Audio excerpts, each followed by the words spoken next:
চলমান এশিয়া কাপে গ্রুপ পর্বের ম্যাচে পাকিস্তানের ক্রিকেটারদের সঙ্গে হাত মেলাননি ভারতের ক্রিকেটাররা। সুপার ফোরে আবারও মুখোমুখি হবে এই দুই দল। এবার কি হাত মেলাবেন তারা? সেই প্রশ্ন ক্রীড়াপ্রেমীদের।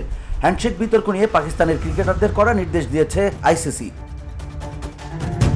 আন্তর্জাতিক গণমাধ্যম ক্রিকবাজের প্রতিবেদন অনুযায়ী আইসিসির সিইওর সঙ্গে বৈঠক করেছেন পাকিস্তান ক্রিকেট বোর্ডের চেয়ারম্যান তথা এশিয়ান ক্রিকেট কাউন্সিলের প্রধান মহসিন নাকভি। সেই বৈঠকের পর পাকিস্তানের অধিনায়ক ও কোচের সঙ্গে বৈঠকে বসেন পিসিবি চেয়ারম্যান।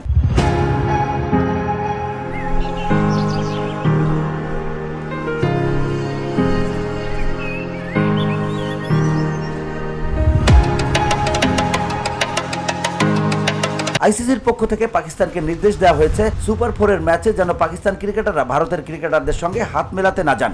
আইসিসির এই নির্দেশ মেনে নিয়েছে পাকিস্তান, অর্থাৎ সুপার ফোরের ম্যাচেও দু দলে ক্রিকেটারদের হাত মেলাতে দেখা যাবে না।